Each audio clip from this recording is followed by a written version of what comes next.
Hello बच्चों, कैसे हो आप लोग। सब बढ़िया सर। बहुत मज़ेदार ज़िंदगी चल रही है, तो इस मज़ेदार ज़िंदगी को थोड़ा सा डिस्टर्ब करने हम आए हैं आज का नया लेक्चर लेकर, जिसमें हम पढ़ेंगे 12th क्लास के केमिस्ट्री का सेकंड लेक्चर जो है सॉल्यूशंस। और ये सॉल्यूशंस का लेक्चर नंबर है 3। इससे पहले 2 लेक्चर्स आ चुके हैं, ठीक है, जिसमें हमने पहले में पढ़ा था वेपर प्रेशर, ओके, और क्या पढ़ा था, और पढ़ा था राउल्ट्स लॉ, ठीक है। सेकंड लेक्चर में हमने पढ़ा क्या, सॉल्युबिलिटी और आइडियल और नॉन आइडियल सॉल्यूशन, कैसे पॉजिटिव डेविएशन नेगेटिव डेविएशन काम करती है। जिसने वो वीडियोस नहीं देखे तो उसके लिंक्स डिस्क्रिप्शन में दे दिए गए हैं, देख लीजिए, नहीं मेरी प्लेलिस्ट में जाकर भी आप लोग देख सकते हो। तो आज है सॉल्यूशंस का थर्ड लेक्चर, जिसमें हम पढ़ेंगे कॉलिगेटिव प्रॉपर्टीज़ के बारे में। जिसमें हम पढ़ेंगे क्या पढ़ेंगे, कॉलिगेटिव प्रॉपर्टीज़ के बारे में। तो what do you mean by colligative properties. आपकी नॉलेज में कॉलिगेटिव प्रॉपर्टीज़ क्या होती है। सर ये तो बड़ा ही बोरिंग सा टॉपिक है, हमने बुक से पढ़ा था और हमें समझ में नहीं आया तो कोई बात नहीं, हम समझाएंगे। तो एक्चुअली में हमारे सिलेबस में ना 4 तरह की कॉलिगेटिव प्रॉपर्टीज़ है। कितनी? 4 तरह की। तो वो 4 तरह की कॉलिगेटिव प्रॉपर्टीज़ है क्या, पहले उसके बारे में बात करते हैं, फिर कॉलिगेटिव प्रॉपर्टीज़ की डेफिनेशन करेंगे और एक एक करके सारी की सारी कॉलिगेटिव प्रॉपर्टीज़ को समझेंगे, ओके। तो नंबर 1 कॉलिगेटिव प्रॉपर्टी है relative lowering of vapour pressure या in vapour pressure, relative lowering of vapour pressure. Number 2 property है क्या है, इसको बोलते हैं depression in freezing point, depression in freezing point. एक है elevation in boiling point, elevation in boiling point क्या पॉइंट। एक और कॉलिगेटिव प्रॉपर्टी है, 4 है हमारे सिलेबस में। फोर्थ है रिलेटिव लोअरिंग है, डिप्रेशन है, एलिवेशन है। एक और कॉलिगेटिव प्रॉपर्टी है, हाँ, ऑस्मोटिक प्रेशर। देखो ये वेपर प्रेशर था, ये ऑस्मोटिक प्रेशर क्या होगा पढ़ेंगे, ये ऑस्मोसिस डिफ्यूजन है, उसकी बात करेंगे जब यहाँ पर पहुँचेंगे। आज हम इस वीडियो में सिर्फ कवर करेंगे रिलेटिव लोअरिंग। क्या कवर करेंगे? रिलेटिव लोअरिंग, ठीक है। ये अलग कंसेप्ट है, इसको अलग वीडियो बनाएंगे। अभी के लिए वीडियो भी लंबी हो जाएगी और कंसेप्ट भी लंबे हो जाएंगे, तो हम इसको आधा ही करेंगे। वैसे तो हम आज पढ़ेंगे relative lowering of vapour pressure, पर इससे पहले ये पढ़ेंगे कि यार कॉलिगेटिव प्रॉपर्टी होती क्या है। ये 4 ही क्यों कॉलिगेटिव प्रॉपर्टीज़ हैं, ठीक है, जैसे फिजिकल प्रॉपर्टी, केमिकल प्रॉपर्टीज़ है ना, तो ऐसे ही कॉलिगेटिव प्रॉपर्टीज़ होती हैं। तो इन्हीं 4 को क्यों बोला गया कॉलिगेटिव प्रॉपर्टीज़, इसके अलावा किसी को कॉलिगेटिव प्रॉपर्टी में क्यों नहीं डाला गया, ये पता चलेगा आपको जब आप कॉलिगेटिव प्रॉपर्टी की डेफिनेशन सुन लोगे, तो आपको समझ में आ जाएगा ये 4 कॉलिगेटिव प्रॉपर्टीज़ क्यों हैं। तो दोबारा वो बात ना करते हुए हम बढ़ते हैं अगले टॉपिक की तरफ, जो है कॉलिगेटिव प्रॉपर्टीज़, जिसकी डेफिनेशन कहती है कॉलिगेटिव प्रॉपर्टीज़ वो प्रॉपर्टीज़ होती हैं जो नंबर ऑफ सोल्यूट पार्टिकल्स पे डिपेंड करे, ना कि उसके नेचर पे। क्या? दोबारा बोलेंगे मेरे साथ, वो प्रॉपर्टीज़ जो नंबर ऑफ सोल्यूट पार्टिकल्स पे डिपेंड करती है, ना कि नेचर ऑफ सोल्यूट पार्टिकल्स पे, वो होती हैं कॉलिगेटिव प्रॉपर्टीज। यार उसको सोल्यूट के नेचर से कुछ नहीं लेना देना, सोल्यूट कितना ज़्यादा या कम है उससे लेना देना है। क्लियर है? देखो लिख लो, colligative property, the properties which depends on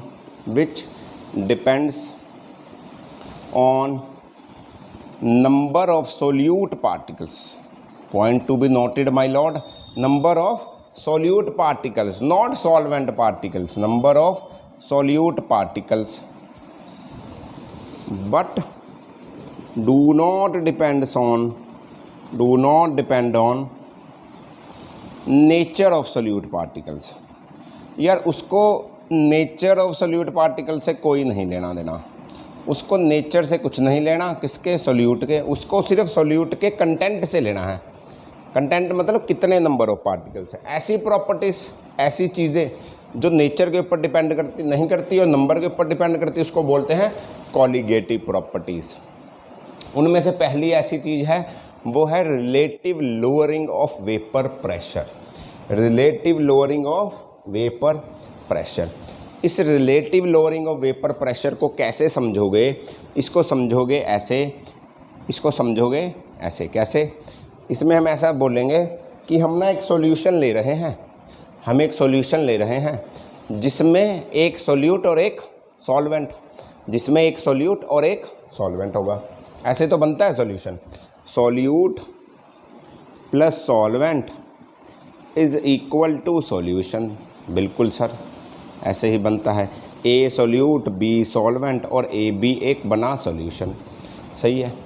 हमने अभी क्या किया था, जब रॉल्ड्स लॉ किया था तो हमने ये माना था कि जो सॉल्यूट है, जो सॉल्वेंट है, ये दोनों के दोनों वेपर प्रेशर बना सकते हो, दोनों के दोनों वेपर प्रेशर बना सकते हो। यानी कि जब मतलब यार ये एक सॉल्यूट है, मतलब ये भी वोलाटाइल था, ये भी वोलाटाइल था, ठीक है, दोनों वोलाटाइल थे, दोनों इवेपोरेट कर सकते थे, दोनों का कुछ वेपर प्रेशर हो सकता था क्लोज्ड कंटेनर में।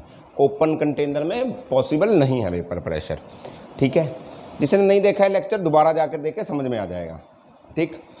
तो वोलेटाइल और वोलेटाइल। अब हम क्या करेंगे रिलेटिव लोअरिंग को समझने के लिए? हम क्या करेंगे, हम यार सॉल्वेंट तो वोलेटाइल लेंगे, हम ना सॉल्यूट क्या करेंगे, नॉन वोलेटाइल ले लेंगे। हम एक वोलेटाइल लेंगे और एक नॉन वोलेटाइल लेंगे। समझ रहे हो?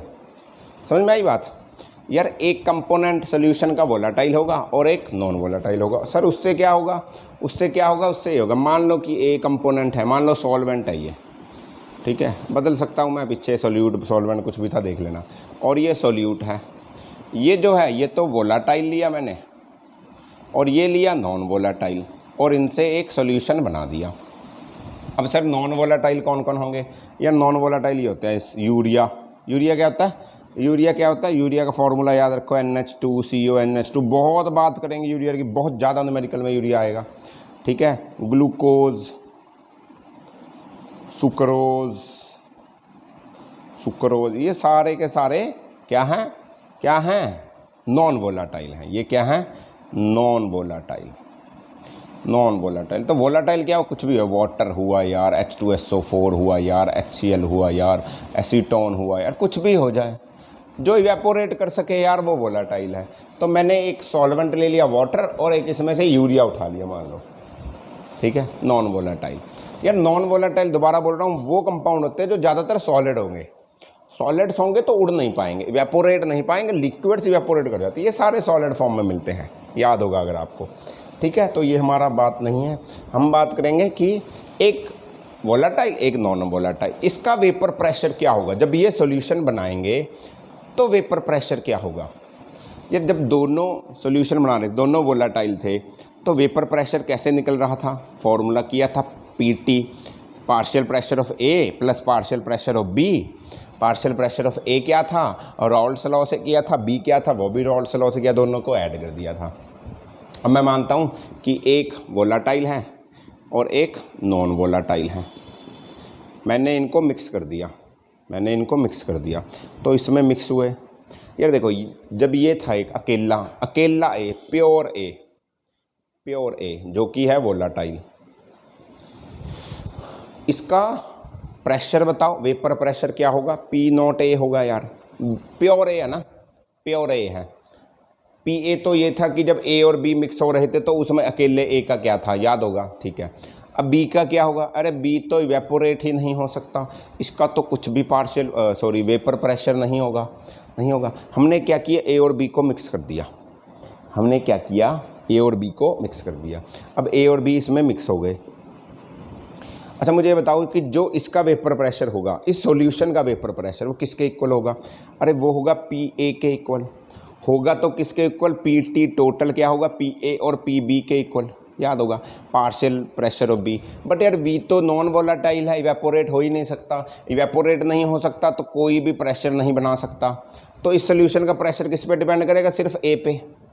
सिर्फ ए पे, समझ रहे हो। बट एक नॉन वोलाटाइल सब्सटेंस है जो इसको उड़ने से रोक रहा है, जो इसको उड़ने से रोक रहा है। देखो इस सॉल्यूशन का प्रेशर PA, अकेले ए का वेपर प्रेशर P0 A। मुझे बताओ PA ज़्यादा होगा या PA कम होगा? क्या होगा? मतलब यार अकेले का वेपर प्रेशर और इस सॉल्यूशन का जो वेपर प्रेशर, जो कि अकेले ए का ही हुआ वैसे तो, बट बी ने कुछ तो इफेक्ट किया होगा उसको, कुछ तो इफेक्ट किया होगा। हाँ किया होगा सर, पहले ज़्यादा इवेपोरेट कर सकता होगा, ज़्यादा वेपर प्रेशर बनाता होगा, बट अब उसमें हमने ऐसी चीज़ डाल दी जो उसके वेपर प्रेशर को रोक रहा है, क्योंकि उसका खुद का वेपर प्रेशर नहीं है। ये रोकेगा ना इसको, ये इसको इवेपोरेट नहीं करने लगाएगा, ये इसको रोकने की कोशिश करेगा। तेज तो नहीं बोल रहा, नहीं बोल रहा, ठीक है। तो ये क्या करेगा, ये खुद तो उड़ नहीं सकता, इवेपोरेट नहीं कर सकता, तो इसका वेपर प्रेशर भी कम कर देगा। तो जो इस सॉल्यूशन का वेपर प्रेशर हुआ PA, वो प्योर के वेपर प्रेशर से कम होगा, ऐसा नहीं होगा। समझ में आई बात? इस सॉल्यूशन का vapour pressure due to presence of a non volatile solute, इसका वेपर प्रेशर कम हो जाएगा। अरे जितना ज़्यादा सॉल्यूट डालता रहूँगा, जितना ज़्यादा सॉल्यूट डालता रहूँगा, उतना वेपर प्रेशर कम होता जाएगा। यार अभी 100 मिलीलीटर पानी है, 100 मिलीलीटर में एक ग्राम यूरिया डाला तो कुछ फ़र्क डालेगा। 100 मिलीलीटर में 10 ग्राम यूरिया डाला, वेपर प्रेशर और कम। 100 मिलीलीटर में 100 ग्राम यूरिया डाला, वेपर प्रेशर और कम। किस पे डिपेंड कर रहा है ये? किस पे डिपेंड कर रहा है इसका वेपर प्रेशर? किस पे डिपेंड कर रहा है? सॉल्यूट के नंबर ऑफ पार्टिकल्स पे। सॉल्यूट की नेचर कुछ भी हो यार, कोई भी सॉल्यूट उठा के डाल दो, कोई भी सॉलिड हो, उससे फ़र्क नहीं पड़ेगा। फ़र्क पड़ेगा सॉल्यूट के नंबर ऑफ पार्टिकल से। यही तो थी कोलिगेटिव प्रॉपर्टी, यही तो थी कोलिगेटिव प्रॉपर्टी। जितना नंबर ऑफ पार्टिकल्स ज़्यादा होते जाएंगे, उतना ही वेपर प्रेशर कम होता जाएगा, relative lowering of vapour pressure. क्यों कोलिगेटिव प्रॉपर्टी है? बार बार बोल रहा हूं, क्योंकि ये नंबर ऑफ सॉल्यूट पार्टिकल्स पे डिपेंड करेगी, नेचर पे नहीं डिपेंड करेगी। पक्का? ठीक है जी, आगे चलते हैं। ओके, आगे चलते हैं। अब आपको याद होगा हमने पढ़ा था कि जो PA होता है वो होता है P0 A और XA के बराबर। बिल्कुल सर, रॉल्स लॉ से प्रूव किया था ये, याद होगा सर? याद है, ठीक है सर, बहुत अच्छी तरह याद है। तो अच्छा एक और बात बताओ, अगर ये A अलग B अलग, मैं बोलूँ A प्योर A है, तो इसमें नंबर ऑफ मोल्स या मोल फ्रैक्शन इसका क्या होगा? XA। ए में कोई बी नहीं है, सारे के सारे मोल फ्रैक्शन ए के होंगे। बी में कोई ए नहीं है, सारे के सारे मोल फ्रैक्शन बी के होंगे। दोनों को मिक्स कर दिया, ये सॉल्यूशन बना। इसका मोल फ्रैक्शन बताओ सर? इसका मोल फ्रैक्शन होगा ए का मोल फ्रैक्शन और बी का मोल फ्रैक्शन ऐड कर दूंगा, किसके इक्वल होगा? 1 के इक्वल होगा सर। 100% बन गया, दोनों को मिलाकर बन गया। तो मैं क्या इससे ये बोल सकता हूँ कि XA is equal to 1 - XB। अगर दो एक सॉल्यूट एक सॉल्वेंट, ज़्यादा हुए तो 1 - XB XB C D ऐसा करता रहूँगा। अभी तो 2 हैं, A और B की बात कर रहा हूँ। ओके, हो ठीक। तो क्या मैं XA की वैल्यू को यहाँ पुट कर सकता हूँ? सर आप कुछ भी कर सकते हो, मैं नहीं कर सकता यार, बुक वालों ने बोला है, मैं भी वैसे कर रहा हूँ। 1 - XB, इसको सॉल्व कर दो। P0 A minus P0 A XB PA, इसको इधर ले आओ, इसको उधर ले जाओ, ऐसा कर लो। P0 A XB is equal to P0 A minus PA। यहाँ से यहाँ लिखता हूँ, XB कितना आया? P0 A minus PA upon P0 A। This is the formula for relative lowering of vapour pressure. कितना वेपर प्रेशर कम कर दिया इसने? इतना कम कर दिया यार। ये फॉर्मूला दिख रहा है, लाइट आ रही है वहाँ थोड़ी सी, दिख तो रहा है, मैंने लिखा ही नहीं। ठीक है, ओके, समझ में आया? ये फॉर्मूला नोट कर लो। नोट क्या कर लो, मैं यहाँ लिख देता हूँ, यहाँ पे मैं वैसे भी कुछ नहीं लिखता। तो P0 A minus PA upon P0 A upon P0 A। लो जी, relative lowering in vapour pressure is defined है। सही है, चलें आगे। पक्का सुन लो एक बार। Relative lowering in vapour pressure क्यों हुआ? क्योंकि क्योंकि जब एक सॉल्यूशन बना तो उसमें एक नॉन वोलाटाइल था, एक वोलाटाइल था। नॉन वोलाटाइल तो वेपर प्रेशर बनाएगा नहीं, बट वो वोलाटाइल वाले का वेपर प्रेशर कम कर देगा। कितना कम कर देगा, इसलिए फॉर्मूला निकालना। क्यों करेगा, क्योंकि ये सिर्फ नंबर ऑफ पार्टिकल पे डिपेंड करता है, किसके, सॉल्यूट के। इसको नेचर से कोई लेना देना नहीं यार, ठीक है जी, इसको कुछ नहीं लेना देना किसी से, ये तो बस ऐसे ही रहेगा, ठीक है। जैसे होता नहीं यार, कई लड़के होते हैं ना, बोलना नहीं चाहता मैं बट फिर भी बोल देता हूँ। कई लड़के नहीं होते यार, क्या करते हैं, हर लड़की पे ट्राई करते हैं, है ना, चाहे सुंदर हो चाहे जैसी मर्जी हो, हर लड़की पे ट्राई करते हैं। उनको लड़की की सुंदरता से कोई लेना देना नहीं, उनको लड़की की सुंदरता से कोई लेना देना नहीं, सब पे ट्राई मारेंगे तो वो नंबर ऑफ सॉल्यूट पे डिपेंड करते, मतलब बात करेंगे, उनको नेचर से कोई लेना देना नहीं है। सेम ऐसे के ऐसे ही कॉलिगेटिव प्रॉपर्टी होती है। सर अब समझ में आ जाएगा सर हमें, आपने बहुत अच्छा एग्जाम्पल दे दिया। छी पढ़ो पढ़ो, चलो ठीक है, ओके पढ़ते हैं, ठीक है जी। क्वेश्चन है ये, क्या है, क्वेश्चन करते हैं एक, ठीक है। Vapour pressure of pure water, pure water is कुछ भी ले लो, 120 mm ऑफ मरकरी, ठीक है, ठीक है जी। इन्होंने बोला find vapour pressure of a solution having urea, urea क्या होता है यार, NH2CO NH2 एटॉमिक, सॉरी इसका मॉलिक्यूलर मास कितना होता है, इसका मॉलिक्यूलर मास जहाँ तक मुझे पता है 60 होता है, निकाल के देख लो, वैसे चलो बाद में निकाल लेंगे। हैविंग यूरिया, ठीक है, डिजॉल्व इन कितना यूरिया है, यूरिया भी कुछ ले लो, चलो देखते हैं।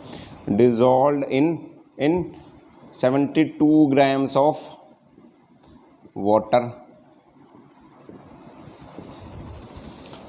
ठीक। सॉल्यूशन का वेपर प्रेशर बताओ जिसमें यूरिया है और 72 ग्राम वाटर है। यूरिया का देख लो, 7 दूनी 14, 14 14 28, 28 और 4 32, 32 और 12, 32 और 12 32 और 2 32 और 2 34, 44, 44 और 60, 60 ही होता है, ठीक है, ओके, ठीक है। यूरिया रख दो यार तुम, 60 ग्राम ही रख दो, लो 60 ग्राम यूरिया 72 ग्राम H2O में डिजोल्व हो रखा है। प्योर वाटर का प्रेशर है, वेपर प्रेशर इतना, पूरी सॉल्यूशन का वेपर प्रेशर बताओ।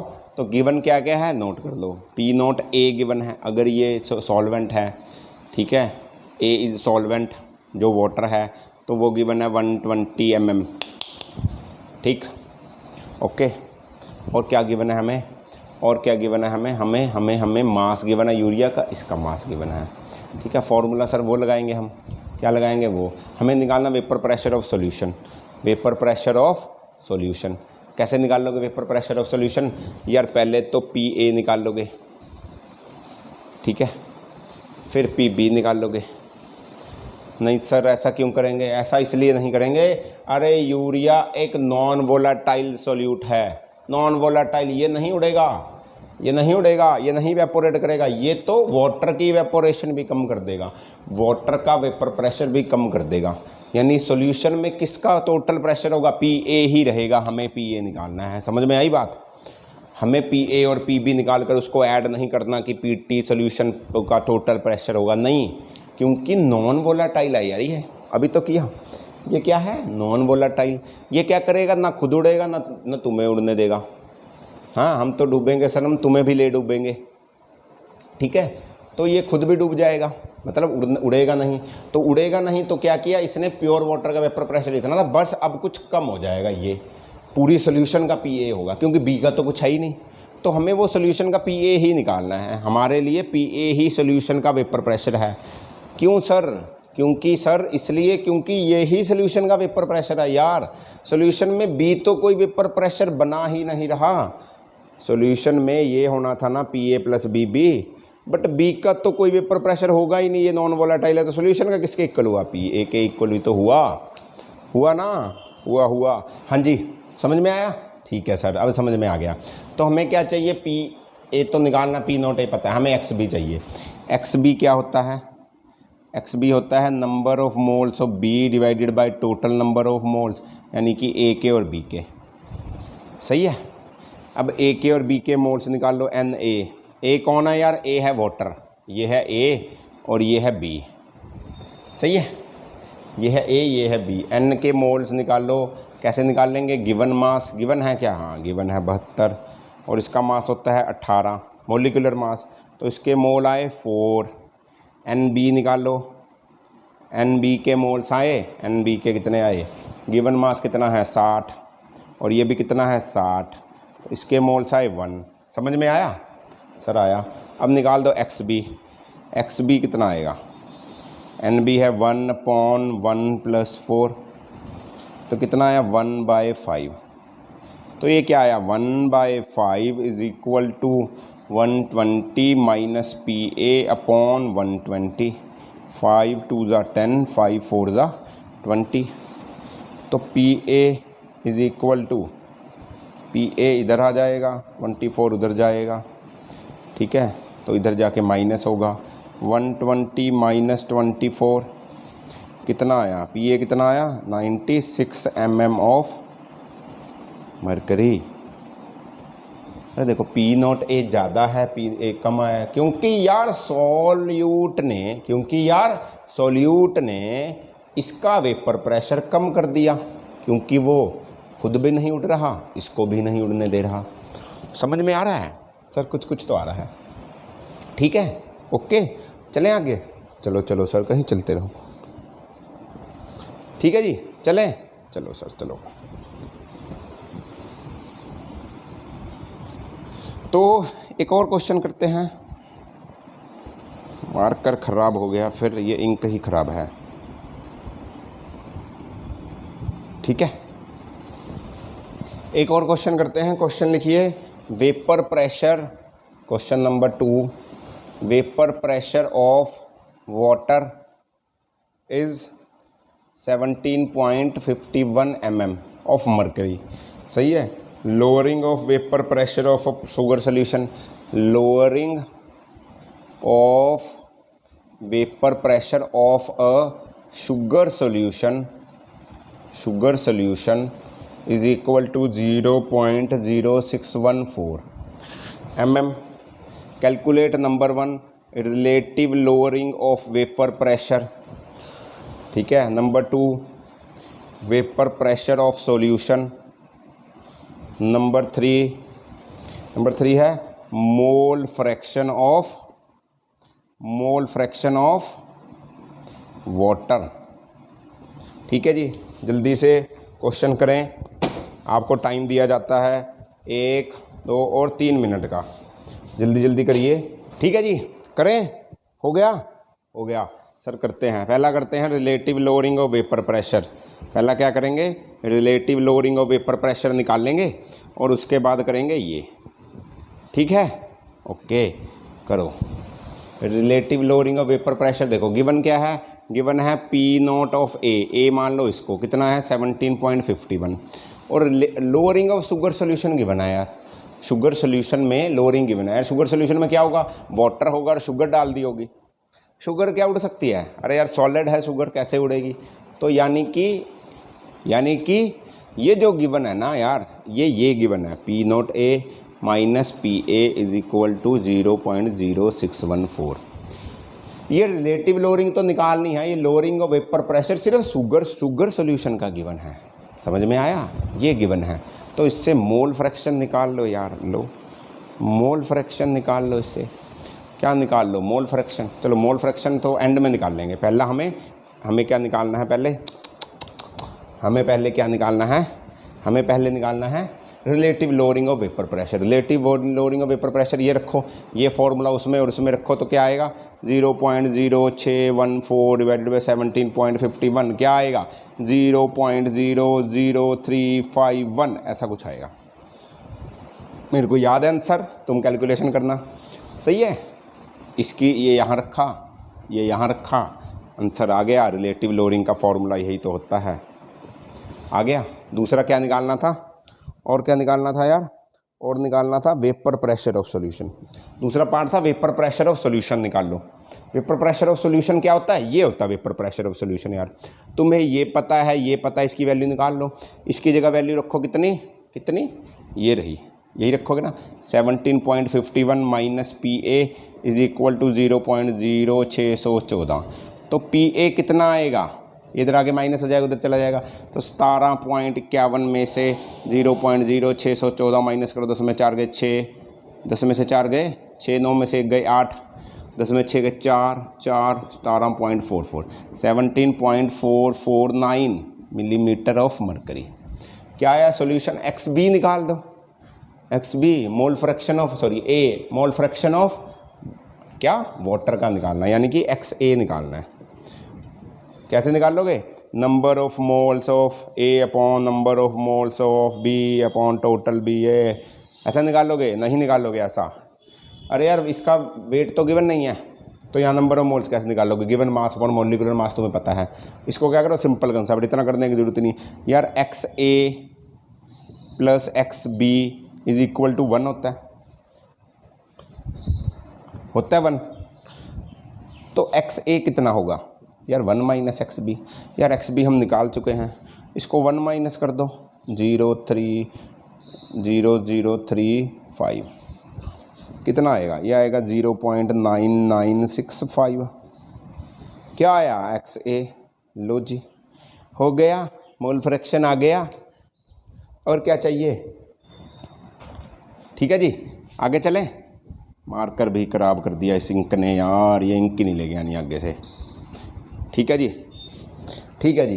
क्वेश्चन है अगला क्वेश्चन है कि एक नॉन वोलाटाइल सोल्यूट है यार, इसका मास निकालना है। Find mass of a non volatile solute, ठीक है, जिसका मोलिकुलर मास गिवन है कितना, 40 ग्राम पर मोल। ये डिजोल्व होता है ऑक्टेन में, ऑक्टेन यानी कि 114 ग्राम ऑफ ऑक्टेन में डिजोल्व होता है ये नॉन वोलाटाइल सोल्यूट, जिसका मोलिकुलर मास ये है, उसका मास निकालना है। ठीक है, ऑक्टेन क्या होता है, C8H18, ठीक है, इसमें डिजोल्व होता है, तो उसका मास निकालिए। सही है, इसमें डिजोल्व होकर करता क्या, अच्छा ही करता क्या है, ये क्या करता है, इसकी रिलेटिव लोअरिंग कर देता है वेपर प्रेशर की बाय 80%। मैं पूरा नहीं लिख रहा, सिर्फ बता रहा हूँ। नॉन वोलेटाइल सोल्यूट है एक, उसका मास नहीं पता मुझे, वो निकालना है। उसका मॉलिक्यूलर मास पता है, वो अगर ऑक्टेन में 114 ग्राम में मिक्स हो जाए तो उस सॉल्यूशन की वेपर प्रेशर को 80% कम कर देता है। तो बताओ उसका मास कितना होगा, उस नॉन वोलेटाइल सोल्यूट का मास पता करना है। सॉल्वेंट का मास गिवन है, ऑक्टेन इज ए सॉल्वेंट। सही है, कैसे करोगे, करो, करें, हो गया, मैं करता हूँ। तो क्या करोगे, क्या करोगे, क्या करोगे, क्या करोगे, क्या करोगे, देखो यार, रिलेटिव लोअरिंग हुई बाय 80%, है ना, बाय 80% नहीं 280% कर दो कि 280% हुई। तो मान लो कि वेपर प्रेशर प्योर का था 100, तो लोअरिंग के बाद हो गया 80% हो गया ना, 80% हो गया सर, हो गया। एक्स बी कितना होता है, P0A minus PA upon P0A, इसको पुट करोगे कितना आएगा, 100 माइनस 80 अपॉन 100, सॉरी 100 कितना आएगा, 1/5। एक्स बी कितना आया, 1/5। बी कौन है, बी ही तो है, कौन, अरे ये कौन, सॉल्यूट। ए हुआ सॉल्वेंट, ये सही है, क्योंकि ए तो यहाँ रख दिया, ये सॉल्यूट ही तो हुआ। ये किसके इक्वल, मोल फ्रैक्शन आया ये किसका, बी का, बी का मोल फ्रैक्शन आया। हमें क्या निकालना है, हमें निकालना है इसका मास। तो क्या करोगे, क्या करोगे, अरे यार ये किसके इक्वल होता है, ये होता है NA upon NB upon NA plus NB, याद होगा ना। B क्या है, B है सॉल्यूट, उसके नंबर ऑफ मोल्स किसके इक्वल होंगे, हमें पता नहीं, उसका गिवन मास डिवाइडेड बाय उसका molecular mass upon NA। NA क्या है, ऑक्टेन, ऑक्टेन के नंबर ऑफ मोल्स निकाल लो यार, ऑक्टेन के नंबर ऑफ मोल्स निकाल लो। इसका मास है गिवन 114, इसका मॉलिक्यूलर मास भी होता है 114, नंबर मोल्स है 1, तो 1 प्लस x बाय 40। सही है, तो ये क्या, x by 40 upon 40 plus x, 40 से 40 गया, तो क्या हुआ 1/5 is equal to x upon 40 plus x। तो 40 plus x is equal to 5x, 4x is equal to 40, तो x आएगा 10 ग्राम, x आएगा 10 ग्राम। यही तो निकालना है यार, सोल्यूट का मास तो निकालना था, मैंने मान लिया था उसका वेट x, तो वो आ गया 10 ग्राम। कि 10 ग्राम अगर मैं सोल्यूट लूँ जिसका मोलिकुलर मास इतना है, उसको ऑक्टेन 114 ग्राम में मिक्स कर दूँ, एक सॉल्यूशन बना दूँ, तो उसका वेपर प्रेशर 80% कम हो जाएगा। यही तो क्वेश्चन था। ठीक है जी, हो गया पक्का। तो अब आप लोग अब क्या करेंगे, बुक उठाएंगे, कोई भी जो आपके पास हुई, प्रदीप हुई, मॉडर्न एबीसी हुई, एनसीईआरटी हुई, उसके कुछ questions relative lowering of vapour pressure के सॉल्व करेंगे। अगर सॉल्व होते हैं तो वेल एंड गुड, नहीं होते तो दोबारा इस चैनल पे आएंगे, मुझे कमेंट करेंगे या मेरी ईमेल आईडी डिस्क्रिप्शन में देखेंगे और उस पर मुझे मेल डाल देंगे, सर ये समझ नहीं आ रहा। क्या समझ नहीं आ रहा, हम ट्राई करेंगे कि एक और वीडियो बनाएं इसके ऊपर आपके डाउट्स क्लियर करने के लिए। अगर आप बोलोगे तो हम एक वीडियो बनाएंगे सिर्फ न्यूमेरिकल्स की, पूरे टॉपिक्स की, अगर आपको लगेगा। ठीक है, तो मेरे को मेल करिए अगर कोई डाउट होता है। ठीक है, तब तक पढ़ते रहिए, एंजॉय करिए। All the very best, bye bye.